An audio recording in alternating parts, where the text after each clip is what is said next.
Action. One guy is happy. It's the Full Court Press with Eric Frandsen and Jason Walker. Welcome back to the to the show that we're doing right now. Following the local teams, breaking down the biggest games with in-depth analysis and team interview. Join the show by calling into 435-752-1069 or text 435-339-0321. It's the Full Court Press. Throws, ends up, yes! Caught! Touchdown! They did it!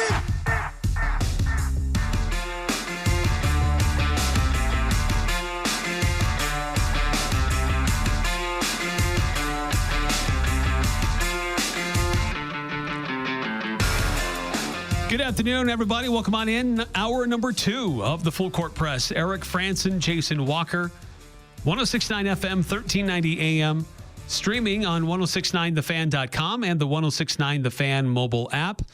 And love to hear from you also on the Young Power Sports of Logan text line, 435-339-0321, for those who want to chime in and be a part of the program.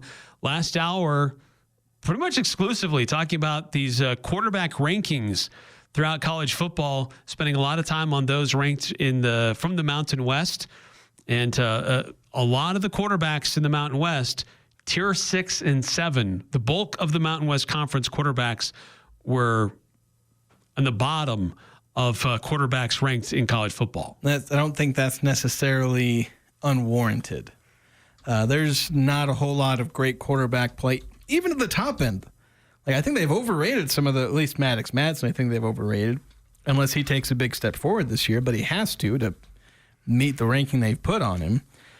But yeah, we'll see how quarterbacks shake out this season. A few things to get to early in this hour. Of course, we're going to get into some stuff about Major League Baseball. They played a game at Bristol Motor Speedway. We'll get into, I know 4781 texting in, saying join the show late. Wasn't sure if we talked about it. We haven't talked about, but the return of the minivan to the Utah Jazz.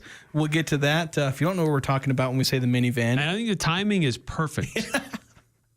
It is perfect. Great that it happened this week. Yeah, this week in particular. We'll elaborate more. Yeah, we'll get to that a little bit later. But then, of course, to start the hour, we've got a couple of interviews that Eric did after practice today with Utah State football, talking to wide receiver Braden Pegan, or as Eric would call him, Brady Pegan. Braden Pegan, by the way. Pegan like Megan. Yeah, Braden Pegan. I've been saying Pegan. So yeah, me too. And I asked him about his last name, and then I mispronounced his first name. So, yeah, so that's how it goes. And then also Bronson Olevao. How am I saying that? Olevao? Okay. Bronson Olevao Jr. And then Bronco Mendenhall, you didn't talk to him specifically, but Utah State put out some audio with him, about 2.5 minutes of him talking about the first week of fall camp. So we'll have all of those interviews. Although, real quick, to answer a text from 9315 says, what exactly are you guys, media members, allowed to do or see a practice where they've kept things so hidden? I was just curious. And the answer is we don't get to see anything. The answer to that is nothing. Yeah. Nothing. Because you go sit in the parking lot and then they tell you, okay, you can come in now. Yep. And practice is already over at that point. Today it was, I was told it was going to be in the outdoor practice fields. And I show up, there's only a few cars in the parking lot and there's nobody on the practice fields. I'm like, so I send a quick text. Are they actually at the stadium? No, we're inside today. No. Oh, okay. So then I just have to sit there and wait till I'm given the okay to come in. And when I come in, the whole team's huddled in the midfield and they're doing their, wrap things up before they do their little prayer and then do a few other little drills. But we're not allowed to see anything at practice. Yeah. And then one more thing. This is from the first hour, 2444. He said he was looking forward to the interviews, and so we'll play those now. Then also wanted us to predict as a defensive focus, predict the leaders in tackles, sacks, and interceptions. So we'll get through the audio, and then we'll give ourselves some time to think about that and give our predictions, just a few, who could lead who are the possibilities, I guess, at the very least, who could lead the team in each of those categories. Who are the guys that we're expecting to produce? But let's go ahead and get started. Let's start with Braden Pegan. Yep. And I had to double check, make sure I said his first name right, because now we're both on this thing and we can't say his name right. But let's start with him, a wide receiver who most everyone is expecting to play a big role. Of course, we can't be 100% sure, but he should be one of the receivers who plays a notable role in the passing offense this season. A 6'3" wide receiver for Utah State. Your transfer from UCLA, where you spent a few seasons there. Let's just start with that. Like, why you chose to come to Utah State and how you've kind of seen things develop so far for you. Well, my last year at UCLA, I suffered an injury to my hamstring, so things weren't really going well my way, and I decided to enter the transfer portal. Coach Denarius McGee, he reached out, and he's just amazing, so I couldn't turn down the opportunity. And then after getting to know Bronco and the way he's going to run the culture around here, I had to come. I couldn't help it, yeah. On fall camp, as it started open in fall camp, he was asked about the wide receivers, and he had high praise for you, some things that you've been doing so far. How do you feel health-wise, and what are some of the things you've been able to accomplish to help this team? I'm feeling great. Yeah, it's a tough camp. You see us out here. We're running a lot. We're doing everything every day. We're working really hard. No, I feel great. Shout out to the DBs. They've been helping us get a lot better, helping us get our game. The other receivers, they've been doing amazing too alongside me, so we're just excited to see what we can do this year. How would you assess kind of that wide receiver room overall, kind of the depth that's there? There's a lot of new faces there. We're trying to get to know who they are, but how would you assess how that wide receiver group is coming along so far? There's a lot of talent in there. Brady Boyd, Demeek Starling, Tate, KD, all those guys, even the new freshmen coming in, they're all making plays. So I'm excited to see who gets their opportunities and who capitalizes on them. It's going to be really exciting. You already kind of touched on this, but you're going up against the defense. So what do you assess so far from that secondary? Oh, we like to have some friendly competition out here at practice, but they've been doing great. They got all their stuff dialed. Everyone around here, in offense and defense, like we're all just locked in on the main goal, and that's to win. So it's been fun going up against them and competing. There is a certain air of mystery about this team where the fans didn't really get to see you guys in the spring. It doesn't look like there's going to be much of a fall scrimmage this year either. So what would you tell the fans about why they should come take a chance on this team and come watch you guys in the fall? We like to work in the dark so we can shine in the light. I think that's how it should be. I mean, you see other teams like to get some attention during spring ball, but we don't like to do that. We like to just work, and when it's time to shine, they're going to see. So come out to the game. You guys can see us week 1 against UTEP. Braden, thanks so much, and good luck this year. Appreciate it. Thank you. Braden Pegan. I will keep saying that until I had it burned in my brain how to properly say his name. But yeah, great size, 6'3", and Coach Mendenhall was praising his work last week in the media availability to kick off fall camp.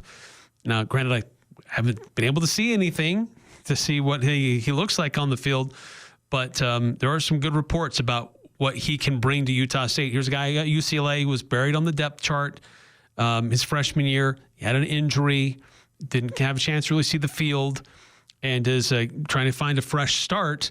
And he is healthy, and he's eager to show his talents and abilities. And I think he could be a real weapon for Utah State. And a fresh start basically describes every single wide receiver in the wide receiver room. Like a lot of those even that are returning. Like they're looking for a fresh start with the new quarterback, new offensive coordinator, new head coach. They're all looking to, turn over a new leaf and try and be effective in this offense.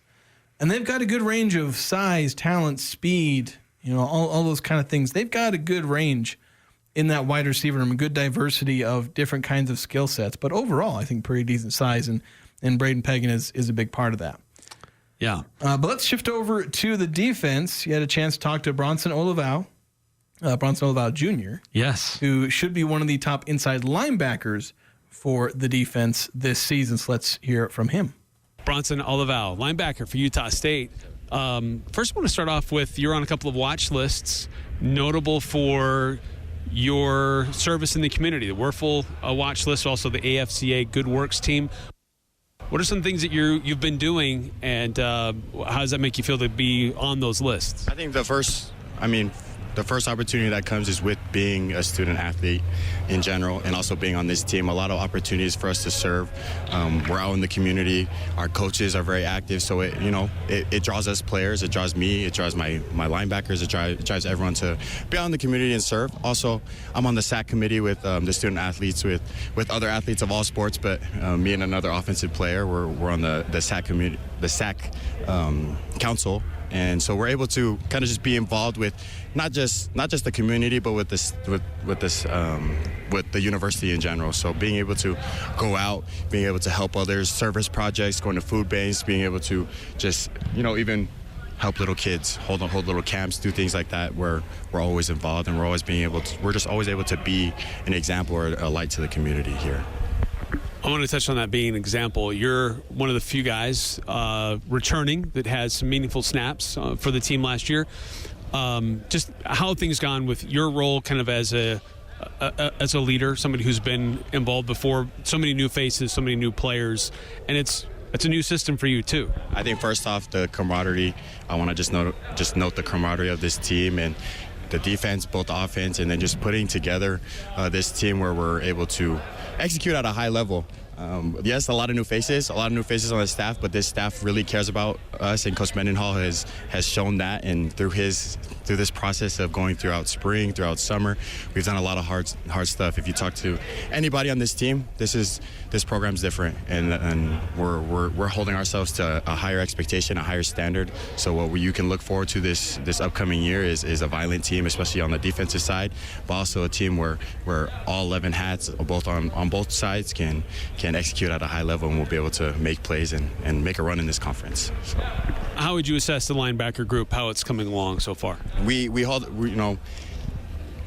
call ourselves the standard, and that's a high, high ask for anyone, but we hold ourselves to that standard of being the example of the defense, being the leaders, finding your voice and running and hitting. Linebacker is simple: run and hit, find your voice, be a leader, and it's simple like that. It's simple as that. We're not the biggest, we're not the fastest, but we'll try harder than anyone else on the field. In the spring, you had made some comments on one of the social posts, one of the post-practice interviews that the university did, talking about position mastery, and that's something that you're striving for. It's one of the goals of the group. How do you feel like that's coming along so far for you and for your unit? I mean, we're into like day 6 of fall camp right now, but what we've been really harping on right now is total effort. If we have to be coached to run hard or to give effort, then you're in the wrong place. So that's what we've been harping on, is getting our hats to the ball. All 11 giving as much total effort to the ball, everything you got, every single play. And then the execution part is that next step where we're knowing our assignments, knowing our alignment, making the checks. And I feel like an opportunity is for tomorrow. Tomorrow's another opportunity for us to go out and execute. It's a big day. We have full pads, and for us linebackers, it's a big day for us to execute, get the front right, get the checks right, and stack days where we're executing but also giving total effort to the ball. How would you assess the depth in that linebacker core so far? Oh, we have great depth. We have, honestly, that whole room is leaders, even from the incoming freshmen. You have John Miller. He played with me last year, has a lot of experience. Even young guys, Dakota Howe stepped up big, Matira Brown. You have Luke Durfee. We have the depth in our linebacker room is great, and the leadership is great too. So I'm excited for us this year, for everybody. There's certainly an air of mystery about this team. Just fans weren't able to go see things in the spring, and they're not able to see much here in the fall either. So what would you say to fans that may not know much about this team, about why they should come and check you guys out this fall? I feel like when you come to that first game in Maverick Stadium against UTEP, you're going to see a different demeanor with this team, especially for me speaking on the defensive side. You're going to see a difference in tenacity and running to the ball and execution. And that's what we've been harping on since spring ball, since the staff has got here, is playing at a high level, high expectations, but also holding ourselves to that standard, and we're excited, and our mindset is a conference championship, so we're excited and we're coming this year. Bronson Olevao, thank you so much. Thank you so much. Appreciate it. I always have fun catching up with Bronson. I had a chance to do some interviews with him last fall. He was one who we had kind of looked for earlier in the season, and we didn't really see him emerge until later in the season. But once he did, he was an impactful player and one of the few guys on defense with notable statistics to his name coming back. And so I think he has an important role to play. And I'm excited to see him in that inside linebacker position. And but there's going to be some competition there. So I am excited about him and John Miller kind of anchoring that linebacker core. There are some other younger guys or guys we're not familiar with that are going to try to get positions on the field as well. But I think when you've got those two with some returning experience and we know what they can do, we've seen them produce, that helps me feel a little bit more comfortable with what the defense is capable of doing this year for Utah State. Yeah, and so I think, I think you've listed off the guys that I would probably have as the starting two inside linebackers. Or I think it'll be those two guys. It's possible somebody else steps in and takes one of those starting spots, but I think those are two guys who were returners. They were producers last year. They were effective in some of the time that they played. And I think coming back and having another year, especially for Bronson, where he's a lot younger. John Miller had, 5-6 seasons almost at, Oregon State. I think it was 4 seasons at Oregon State. He came here already with some experience and just needed an opportunity to prove himself. And he started to do that. Bronson was young. He's still a sophomore last year and playing 12 games and making a few starts as well. So he needs to continue to improve, but I think he's going to be able to make that leap this year. And so to go back to one of the texts who's asking who you think is going to lead the team in tackles, I think your top 3 candidates are not in order, but I think your top 3 candidates are probably Ike Larson, John Miller, and Bronson. Whereas, those are the guys who I think are probably going to finish in top 3 in tackles, where Ike's going to go out there and make plays just like he did last year. But I think John and Bronson are both going to make, because those are, when you're a linebacker, you get a lot of tackles. Right. Yeah, you're in the middle of everything. It's hard. I'm not going to pick Gabriel Iniguez to lead the team in tackles, not because he's not a good player, but because you don't get a whole lot of tackles at that position.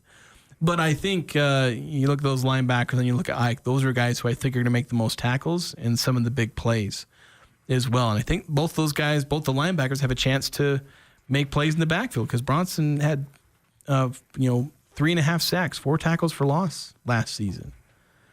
So he's the guy who made plays in the backfield. Even though he only had 23, combined tackles, 3 of those were sacks. So this is the guy who made some big plays, even though he wasn't playing volume snaps. Besides my interviews with those 2 players, Bronco Mendenhall was interviewed by the media relations folks, and they shared some clips of that interview on social media. Here's what he had to say today, wrapping up their practice in the indoor facility. General takeaways for the first week of fall camp. Team is willing. Our team believes. Our team is hopeful. They train hard. They're coachable. The character is very high. The team is unified. There's really strong starting points that we can work with. Yeah, the team's energy and focus is a work in progress, meaning most of us, we jump right to the results of each play or the results of the day and think that's really the most important thing. This is process-driven, and it's day in and day out with the right cues, the right progressions, and just simply the right work. And so the team is maturing into an approach where they understand really just what training looks like, which is different than practice. And so the outcomes will be whatever they are when that comes. Right now we're just training, and they're maturing into that. Yeah, regarding physicality and competitive spirit, that's expected, and especially early in camp. And so this team wants to be physical. They want to compete. Again, the outcomes matter. They're learning for each day, for each repetition to matter. But they want to be physical. And anytime, if I were to have to encourage them more, that's usually not a positive sign with the team. Most of the time, if you're trying to hold them back and it's difficult to manage practice, that's usually a better sign. That's closer to where we are, of working to manage, working to correct, slowing people down because they're wanting to go faster than maybe what the rules of engagements are. And that's all a positive. It's also part of maturing a football program. In terms of position groups, that's still being decided. It's a still work in progress and way too early to say, especially without having a scrimmage yet, a major scrimmage yet, as to where we truly are. And so too early to tell. Identity still to be determined. volume of work, either side of the ball, where and what groups are highlighted, not yet. Yeah, the quarterback position, Bryson Barnes is our starter. He's mature, he's tough, he's experienced, he's a really strong leader. He's really the epitome of what our program is, how I like to coach, really the identity of our valley, let alone our team. He represents us all really well. Over the next week, it's just simply the progression. And so we're going now from learning the rules of engagement, learning to apply those, learning to practice aggressively but cleanly, learning the schemes, moving players around to make sure we have the right identity, comparing that against each other. So lots to do. It's just the next phase coming, most of that which will be in pads. So it's not even training camp yet. They're still just getting themselves ready for practice. They haven't even picked numbers yet. No, that's still a little bit later. Yeah, that's not going to happen until probably like last week or so of the season. But I feel like one day I'm just going to pull up the roster and there'll finally be numbers on there. It's like, oh, yay, they can play football now. Well, when I do my Know Your Aggies segments, last year I started, was it last year or the year before that? I think it was last year. I started asking about their jersey number, if it has significance. Because for a lot of guys, that number does have some significance for them. It was a family member who wore it, or it represents something special to them. I'll have to wait till the season's already going before I can start asking those questions. Yeah, and a lot of the guys, it's just like, well, it's just what I got. Of course, that tends to happen anyway.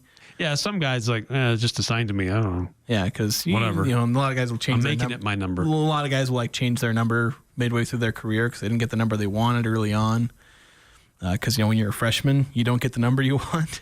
So that's right. A few texts coming in on the Young Power Sports Logan text line 7200 saying, hearing Bronco talk about culture like this is such a relief after last year. Yeah, getting some. Rebuilding the culture, that was something that I think the program really needed, is to just reestablish that baseline, I think. And I think Coach Dreiling was trying to do some of that. So there's only so much he could do. But he was thrown into very deep waters, and man, he tried. And I liked Coach Dreiling, but I think that I think the comment probably extends beyond Coach Dreiling, but yeah, Bronco, man, he's really big on culture. And in any conversations I've had with players, they're all very high on this culture that's being established at Utah State. So anybody I've talked to so far, they are all buying into what Bronco is selling. And they pretty much have to buy in because otherwise it's going to be a pretty rude shock. True. Coming into Bronco's program as opposed to others from all that I've heard about it. 9-5 saying Eric needs to waltz to practice and act like he knows what he's doing. Treat it like the indoor facility to get real great inside secrets for the full court press. Like what you did a couple years ago. You just snuck in to the closed scrimmage. I wasn't sneaking in. I didn't know it was closed. I had arrived a little bit late, and so I was. I didn't know that. Those who did show up were told that no, it's going to be a closed practice today. And I walked in and practice is going. And the people that would have turned me away were off with other assignments. I was none the wiser. And I'm just watching practice. And they ever give you grief about that? Did you even tell them? No. I mean, I never saw them. And then when practice was over, then some other guys showed up because they were there to do practices after the practice was done. And I'm like, okay, yeah, I'll just go over and talk to the coach as he's visiting with the media now. Yeah, just be like, so I saw it during practice, and he turns to you like, what? So I don't think that ever happens. I didn't mean to. If anyone at the athletic department's listening, it was an accident. I didn't mean to. Eric's our spy. I was none the wiser. He knows everything. He's just pretending. He's been to every single practice. We know everything. I'm the spy in the sky. And are just being nice and not revealing that we know. Eric has the entire depth chart drawn up on his desk. So. Yes. I know who the players are going to be and everything that's going to happen for Utah State football. I'm just releasing it slowly. Eric just secretly is Bronco Mendenhall. Yes. We are the same. Yeah. Because he wasn't at Utah State Media Day. That's right. Then again, you were in an interview on actual media day. Down in Las Vegas. Mountain West Media Day. So I guess you have been in the same room. That's true. I guess that conspiracy died. It lasted for a whole 7 seconds. Your reactions to the interviews today, 435-339-0321. Your thoughts about how this defense and offense is coming together. We'll continue to talk about Utah State and more topics on the docket today. Utah Jazz making a move today, bringing a familiar face back to Utah. Do you like the move? And we talked about off-season grades just yesterday, thinking, teams are mostly done. And then there's a few things that happened today throughout the NBA, and Utah was involved with one of those deals. We'll talk about that coming up here on the Full Court Press. A diamond is forever and is perfect to represent your love. For those special occasions, give her a natural, one-of-a-kind diamond, as unique as she is. Our exclusive brand of Needham Brilliant Diamonds are white in color, high in clarity, and are recognized for their precise cut. These diamonds are natural, untreated, and are the real thing. Show her you care enough to give her a diamond, an investment for generations to come. Open Monday through Saturday, 10 to 7, where Utah gets engaged. SC Needham Jewelers, middle of the block, at the sign of the clock. We're here with Chuck, founder of Dollar Loan Center, and I hear you've opened up a bunch of new locations. That's right. We've opened 5 new locations in Utah, with the newest being up north in Logan and in Ogden. Our branches are awesome, comfortable, fully transparent, like banks used to be. Or if you're a homebody, you can apply at don'tbebroke.com 24/7. Tell me a little bit about DLC's short-term signature loans. We're the best deal, hands down. You can get up to $5,000 in minutes with no checking account, and it's free to apply. Others charge fees, hold a check or a car title, and even penalize you if you pay early. We've been the best deal for over 27 years. We make it quick, painless, and even kind of fun. Take a second to swing by and say hi to our staff in Logan and Ogden, even if you don't need a loan quite yet. Thanks, Chuck. Check out Dollar Loan Center and apply for a signature loan up to $5,000 online at don'tbebroke.com. New locations in Logan and Ogden. Licensed by the Utah Department of Financial Institutions. Subject to approval, limitations may apply. See website for details. This is The Herd. Wow. With Colin Cowherd. I think the NFL, I thought they made a rare scheduling mistake. Cowboys are in the opener at Philly, a game they never win. Then they have the Cowboys against Kansas City on Thanksgiving. I don't need to see that either. No more LeBron on Christmas. I'd rather watch Tyrese Halliburton. This is The Herd. Weekdays from 10 to 1 on Sports Talk Radio, 106.9 FM, 1390 AM. The Fan. The Aggies, the Jazz, the high schools, the Full Court Press on Sports Talk Radio, 106.9 FM, 1390 AM. The Fan.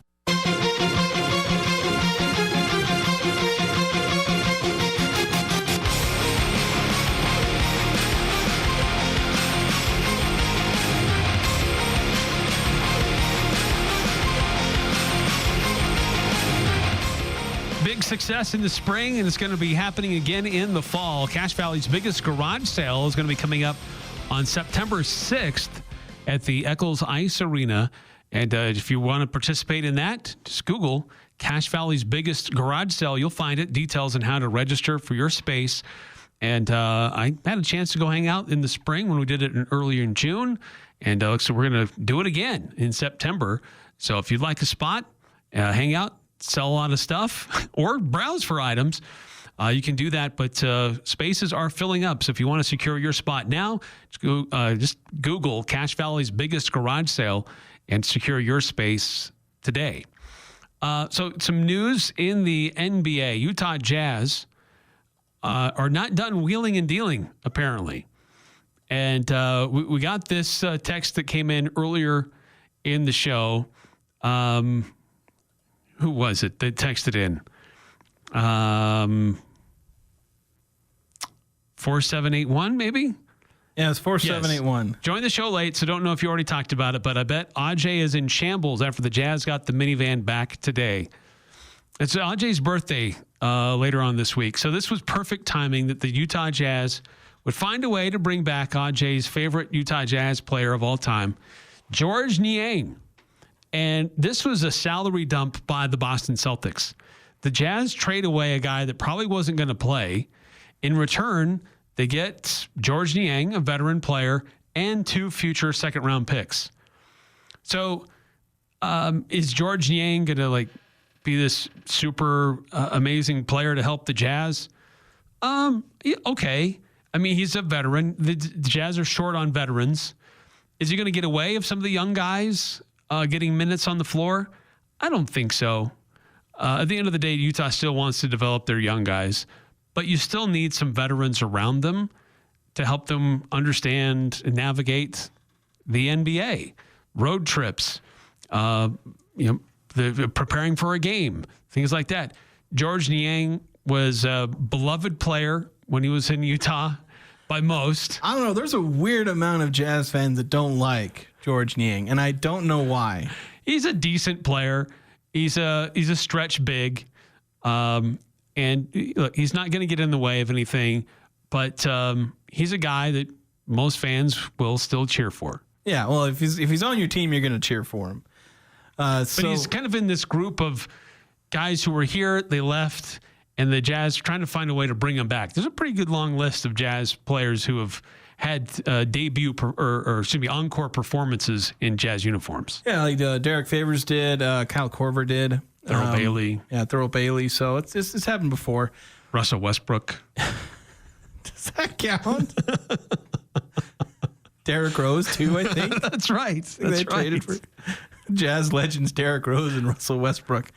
But yeah, it's like the Jazz have a decent number of guys at power forward that's going to make this interesting because they have Taylor Hendricks and Lauri Markkanen. You would think that takes up most of the power forward minutes if you're, not benching your star player Lauri Markkanen and giving Taylor Hendricks enough room to grow. You've got Ace Bailey at small forward, so it's hard to move Lauri Markkanen more to small forward like they kind of were a little bit there. So whether Georges Niang, Kyle Anderson, Kevin Love's still technically on the roster, but I don't think he's going to play a single moment for the Jazz. I think they're going to trade him or waive him. So, yeah, Niang, he'll play according to Choney Jones. I don't know what I was about to say. Tony Jones said that Niang's going to play. He's going to be a veteran presence on the team. And who knows, maybe they trade him. Maybe they don't.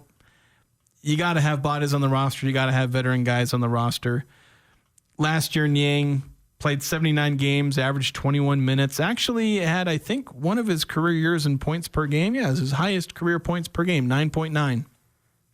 He'll probably average between 5 and 9 points for the Jazz. He'll take 4 or 5 threes a game. He'll make 2 or 3 of them because he's a guy who shoots 40% from 3 for his career. Yeah. So he's a guy who's going to hit 3-pointers, and he'll be the minivan. I think Jazz fans know best who the minivan is. So I know Ajay's absolutely devastated or thrilled. He probably secretly loves Georges Niang. But, you need guys on the roster. And so Niang's going to fit. The Jazz are still going to be bad. And Niang's going to be part of that because he's not very good on defense. That's kind of been his one critique because he stands in the corner and hits threes, and he hits a lot of them. But he doesn't really do anything else. So that's kind of been the one thing with Niang is hit 3-pointers at one of the highest rates and then stand around for 20 other minutes while you get cooked on defense, or maybe he'll grab some rebounds. But, yeah, like I said, got nothing against him. A couple of texts on this topic, 4781. Rumor has it that Ajay has a Niang poster on his bedroom door. I think he does. Not sure where you'd find a Georges Niang poster, but he I'm sure he sought one out. Then 9315. I remember when Eric and Ajay had a bet that involved Ajay making George highlight reel. Let me see. I should see if I can find a Georges Niang highlight reel. Then I'll post it and tag Ajay in it. Look, he's one of those guys that he illustrates. He is, I don't know if he's the poster child, but he illustrates how the G League can work. Here was a guy that Jazz selected. He's a second-round guy. Didn't really know what they had in him. Sent him in on the G League, and he started to develop a few things that Utah needed at that position, and he worked on it. And he kind of worked his way back onto the roster and found his way onto the floor. And he was part of a team that was winning a lot of games. And he established a role that worked outside of the Utah system because it worked when he was in Cleveland and it worked when he was in Atlanta. So here's a guy that kind of is an illustration of how the G League can work in the NBA. By the way, I found a 9-minute highlight reel of Georges Niang from just last season. Oh. Funnily enough, it was a welcome to Boston who he never got to play for. I forget how he ended up in Boston. It was part of a trade. Did they trade him? Kristaps Porzingis trade. Oh, that's right. Yeah. I was like trying to think because they wouldn't have signed him and then trade him as a salary dump. That would be an all-time idiot move. But yeah, so they traded for him and then traded him away to help clear some salary.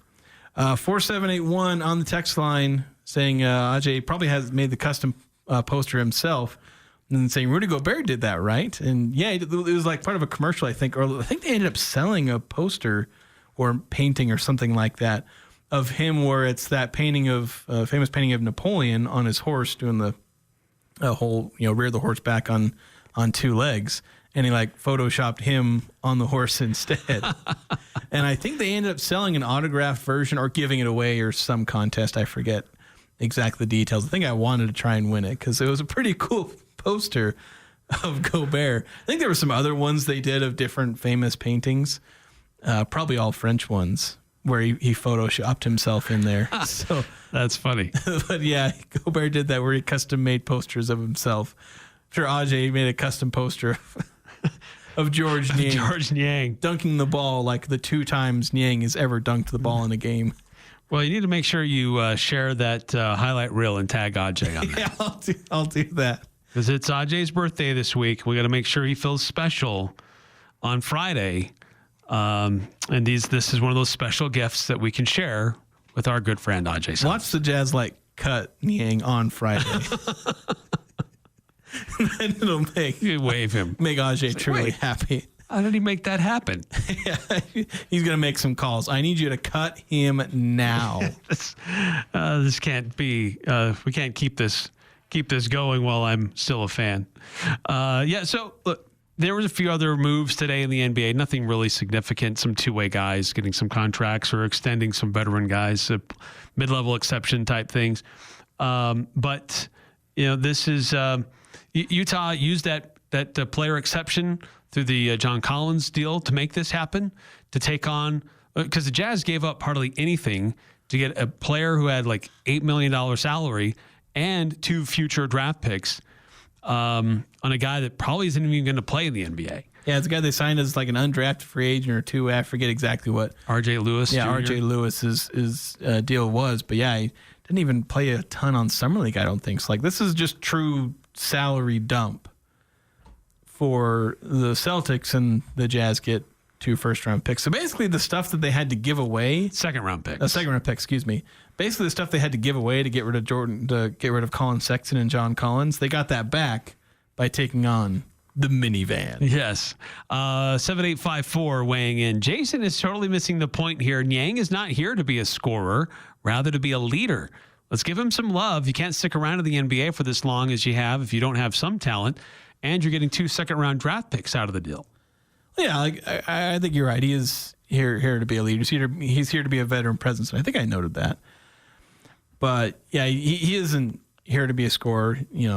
It's being that veteran presence. You've got really young guys like Ace Bailey and basically the entire other part of the roster. But yeah, Niang isn't, entering his, what season will this be for him? His 10th season? 10th. Wow. Yeah, not on accident. And I joke about him playing bad defense. You don't last this long in the NBA playing iffy defense without being really good at something else, or at least not being as bad as I'm making him out to be on defense. And Boston was kind of excited to have him initially, but they're still trying to figure out how to get under the second apron. So they had to shed some salary, and the easiest guy to get to shed is the new guy that nobody really knows or the fans haven't gotten behind yet. And so it makes sense that they do that. And Utah, they had money to spend. They had a roster spot to figure out. And yes, it does bring in a veteran guy who can help the team, this young team, learn some things along the way on what it means to be an NBA player. 8003. You both need to be slapped for talking crap about Ajay. We're joking. It's all love. 9315 saying Ajay is a special guest on Friday. Maybe. Bring the birthday boy on. Yeah. Bring a cake. All Georges Niang and Ajay. Yeah, Georges Niang. 4781 says they're not joking, spitting facts. Well, some facts, some jokes. Yes. Ajay having a Georges Niang poster. That's what you should do is get him a Georges Niang poster for his birthday. Get it signed. Yes. All right, we got to take a time out here in the Full Court Press. When we come back, Major League Baseball did something interesting this last week. Well, the thought behind it was interesting. The game itself was a bit of a dud because of weather, but taking a baseball game, putting it in the middle of a motor speedway, and Major League Baseball has done an interesting job of taking the game into interesting venues. What other sports do that? What sports are maybe missing opportunities to do that? We'll discuss next here on the Full Court Press. Les Olson IT is your source for top quality technology. We carry the latest desktop and laptop PCs in stock, configured to your specific needs, and backed by our award-winning support team. And if your business demands high-performance hardware, we offer custom-built computers that can tackle any task. We also offer great computer accessories like monitors, keyboards, speakers, Fujitsu document scanners, and more. Get a quote today. Les Olson IT. Got sinus issues or trouble hearing? What about tonsil issues? Don't let discomfort hold you back. Intermountain Budge ENT Clinic is here to help. With expert care in ear, nose, and throat health, Dr. Matthew A. Wilson provides personalized treatments, including thyroid surgery, to get you feeling your best. Budge ENT's doctors really listened to me and found a solution that works. I finally feel great again. Breathe easier, hear clearer, and live better. Call Budge Clinic ENT today at 435-716-1420. Why? Why take a chance? Why risk a mistake? Why say something? We all have reasons why we choose to ignore the things that give us pause, that seem out of place, that don't feel right. The word why can either paralyze us or empower us to stand up and protect what we love. So if you see something, why do you say something? I see safe for my family. I see safe for my friends. I see say for my students. We see say for each other. I see say because all of this matters. We all have something worth protecting, a why that unifies this community we're all a part of. So protect your everyday. Report suspicious activity to local authorities. If you see something, say something.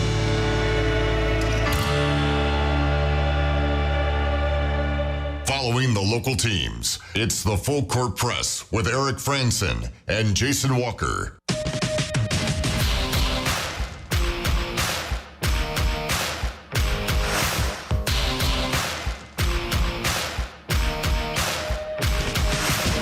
Mountain Valley Heating and Air Conditioning wants you to feel the love as they give away and install 5 new furnace and air conditioners to families in need in our community. But they need your help. You need to nominate a family in need today. And you can go to mtnvalleyhvac.com. Just click on the Feel the Love tab. Nominate a family today. You can have only until August 31st to get those nominations in. And then at least 5 families will be selected. mtnvalleyhvac.com. Click on the Feel the Love tab. So, yeah, Major League Baseball. I've got a couple of texts. That's true. Before we do that, we got to hit the Young Power Sports of Logan text line. 4781 saying, we're talking about getting a Georges Niang poster for Ajay, saying, I'll custom make it and send it to you. If you're serious about that, we'll take you up on that. Yes. The 7200 emphasizing, get Ajay on the show Friday. We'll see what we can do. We may not want to bother him on... Let's really made a joke. I don't know. You might want to relax on his day off. Or I would hope it's his day off. I don't know. For a birthday. I usually work on my birthday. I'm hit and miss on my birthday. Yeah. Isn't yours in February or something It is. Usually I try to find a ski slope on my birthday. You ski? Yes. I did not know that about you. Yes. Yeah. Usually there's a basketball game on my birthday. Logan or Utah State. So And I don't know if there's, I don't know the full schedule, so I don't know if there's going to be a birthday or a game on my birthday this year. But there has been for about, I think, at least 2 of the last 3 years, if not all 3, that I can remember. But yeah, it's usually I'm working on my birthday. I usually don't get it off anymore. Except sometimes if it lands on a Sunday, I'll finally get it off. 4781, falling down the hill doesn't count as skiing, does it? That's what happens when I go skiing. Isn't that just what skiing and sledding and snowboarding is? It's falling down a hill with style. Yes, that's true. Hurdling yourself down the mountain. Yeah, basically. Yes. There we go. With some degree of control. So Eric's going to come in with a broken collarbone one day, because that's like the only injury I ever hear about happening in snowboarding and skiing is you break your collarbone. Yeah, let's hope not. Yeah, I hope not too. Because otherwise I'm going to do this show solo for like 2 months while Eric's like laying in bed. So Major League Baseball held the game at Bristol Motor Speedway. It was supposed to be, really big spectacle. They're trying to break a record for people in attendance watching a game. They sold a lot of tickets. Not as many people showed because it got rained out, and they delayed it, and they came back and tried to finish the game. So it was kind of a dud. They had a good thought. Every time you hit a home run, they do a car around the track, kind of get people excited in that sense. But I do give Major League Baseball props for trying something unique. I know they've had the Field of Dreams game, which has been magical when they've done it out there before. They've done games at the Little League World Series. So Major League Baseball has had some pretty interesting and unique ways to have special games in the regular season that bring everybody's attention to what they're doing. And I think they've generally done a really good job of hitting that out of the park when they do that. They're going to do a Sandlot game? Pun intended. They really should do a Sandlot game. That would be awesome. Now, the NFL, they take games internationally. They do games in London. They've done some games in Germany. They've tried to do some games in Mexico. And they did one in Brazil last year. True. So they've done some interesting, unique things, playing in some unique venues. But in NHL, they have the Stadium Series. They go in a football stadium and play an outdoor game, and that's pretty unique and pretty interesting. The NBA hasn't really done much of this.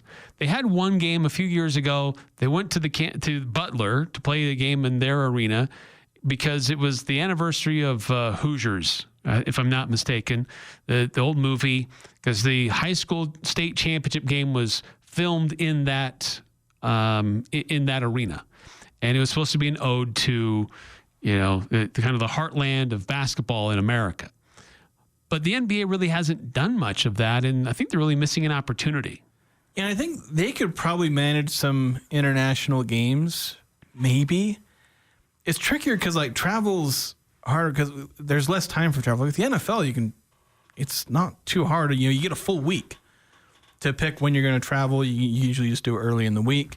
And you have a bye week that's in there if it's really obscene. Yeah, if you really want to try, you can have a bye week, and so you can travel, maybe even spend some time out there. So, yeah, it'd be harder for the NBA to go over to Europe, even though I think that would be a big thing they could do is go to Europe because basketball's massive. It's already massive in Europe. And so I think there'd be some enjoyment of an NBA game. Other than that, as far as is there a venue they could do that would be special, maybe akin to the Field of Dreams or something like that? I think the problem is that if you did an outdoor basketball game, you get a lot of whining because I don't think hockey's really impacted by playing outdoor. Basketball, people be whining about, it was windy and yada, yada, yada. And it's wind actually does impact a basketball game. If you've ever played a ball game in a windy outdoor court. But I don't know, is there an iconic non-NBA venue? The only one I can think of is Rucker Park. And I don't even know if that's the dimensions of an regulation. NBA court. Well, 4781 on that note says NBA's biggest sell should be an NBA player pulling up to street ball with Adam Sandler and balling out. I don't know if Adam Sandler necessarily needs to be involved, but the college basketball puts the Final Four in an indoor NFL stadium. What if the NBA did its Commissioner's Cup or whatever they call it, the in-season cup. The NBA Cup. NBA Cup in-season tournament. What if that, and if they do it in Vegas, why not put that in Allegiant and do that game in an indoor NFL stadium and get a lot of extra people there? It works for college basketball. They do that for their Final Four and their championship. What if the NBA should try something similar? Put an NBA game in the middle of an NFL indoor arena. I think it could work out. I think that's probably about the only way you can manage to make something somewhat unique without being crazy like playing an outdoor game. Or as 4781 texts in, NBA on ice? Figure skating ball. That would be genuinely entertaining, though I don't think the players would have a lot of fun. I think you'd have a pretty high frequency of injuries in that one. We've got to take another quick timeout. More of your thoughts on that. What could the NBA do to make it an interesting and unique venue to highlight something during the regular season like Major League Baseball has done, like the NFL has done, like the NHL has done? Can the NBA do something similar? Or are they just situated, the way that they're structured, it just doesn't seem real feasible to do that. 435-339-0321. Get your cooling fixed, call Gary Riggs. Get your AC fixed, call Gary Riggs. If you're having cooling problems, we're here to get them fixed. Just pick up the phone and call Gary Riggs. 435-512-6633. We'll come to you. Our service fee is low, just $25. We repair all brands and have certified installers. Get your cooling fixed, call Gary Riggs.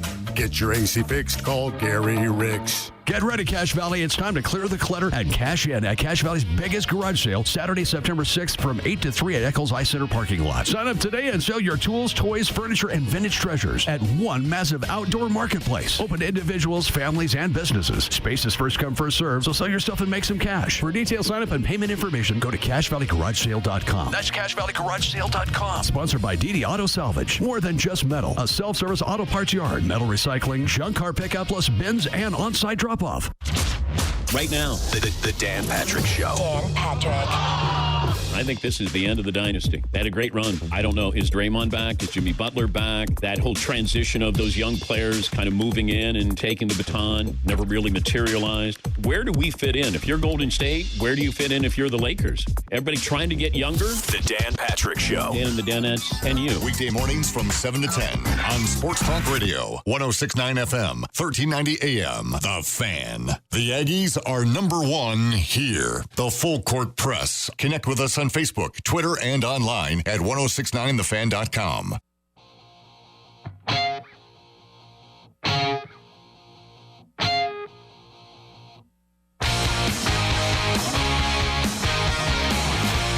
Welcome back to the Full Court Press. Eric Frandsen, Jason Walker.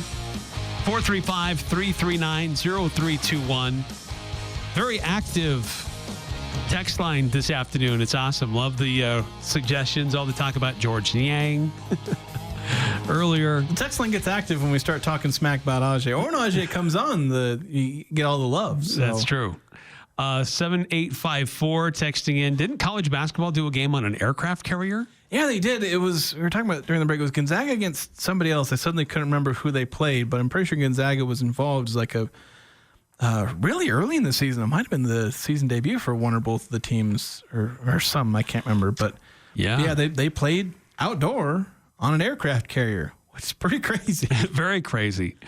7200. I remember the Jazz playing preseason games against international teams. They could even do those preseason games in Europe. Yeah, maybe they could do them in Europe. And yeah, they pretty regularly play international teams in the preseason. They'll likely do that this season. Maybe not the Jazz, but somebody. The Spurs went and played a game or two in Paris with Victor Wembanyama.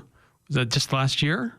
I think you're right. I think they might have played a game in France, but I think was it the preseason or was it the regular season? I think it was regular season. They took another team with them. So maybe we're not giving them as much credit as we should have. Yeah, but maybe they need to be doing more of that. Yeah. 7854 saying the NBA needs to find something that's unique to them. An around the world tour would be awesome. Not only is basketball big in Europe, but also in the Far East. Pick 4 or 6 teams and just have them play several games instead of the in-season tournament. It'll be awesome.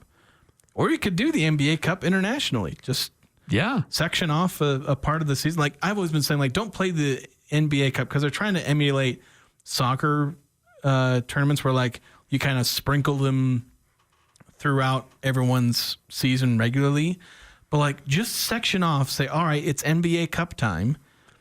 Go play the games internationally. Yeah, we're all going to go to France and Germany and be in a bunch of different cities doing it where it's maybe, an hour flight for each team to do it. Yeah, or even if you don't want to like have the entire league not be in the country, like stagger group play. Just be like, all right, this group, you're in France. That group, you're going to Mexico. That group, you're going to Australia. Like you could do it that way. Yeah. If the NBA wants to expand and have its own wing in Europe, this would be a great way to jumpstart that. Yeah. Or if they want to, cut off any chances of this traveling professional team that LeBron James and a few others are talking about too. I don't think it's LeBron's. It's like his business, like his agent, or not his agent, but like some guy that he is associated with. I don't think LeBron James is trying to start this up. But yeah, you do. You take a couple of teams and you take them to unique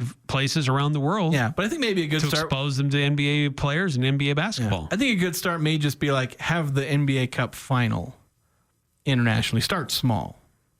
Have maybe the semifinal and championship abroad, something like that. Don't go like all in on having the entire league travel somewhere else initially. I think you can start it out small, but I think if you're going to make something unique out of the NBA Cup, that might be it.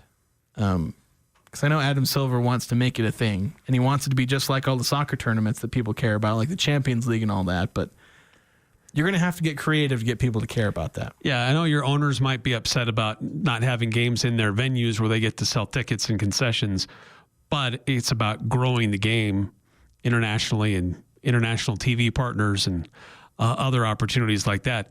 4781, just don't play in Taiwan. Too many players will get in trouble.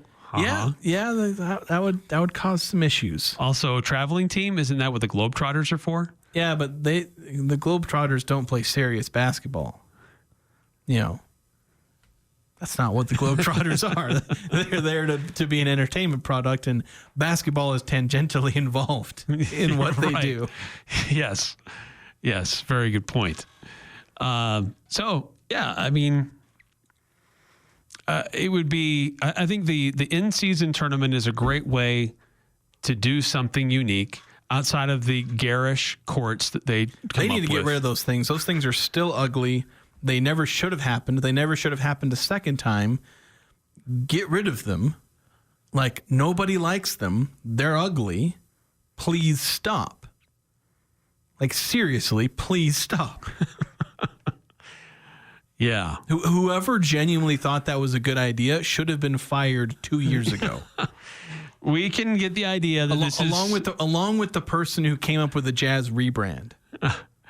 Yeah, the black and white and the yellows. So the yellow mostly. Neon yellow. And the default font on the front and back of the jerseys. Yeah. But I think it would be fun to have the in-season tournament. And that's how you could really set it apart. You're doing games in unique venues. Yeah. 4781, you can talk about the Globetrotters said, what? They play like LeBron. Lots of flopping. Do the Globetrotters actually flop, though? I haven't seen one. I don't know. I've seen them flop. I haven't seen one of their performances. A lot of really cool trick shots. Genuinely talented people. But yeah, like I said, not so much serious basketball. No. On purpose, because obviously it's the appeal. Right. That's going to do it for us tonight here on the Full Court Press. Thanks for tuning in. If you missed any part of our show, you can always go back and find it on our podcast feed, on our website, on our app, or wherever you subscribe to podcasts. Just search for the Full Court Press, search for my name, Jason's name, and you'll find us there. We'll be back at it again tomorrow at 4 o'clock right here on 106.9 FM, 1390 AM The Fan, also streaming on 1069thefan.com and the 1069 The Fan mobile app.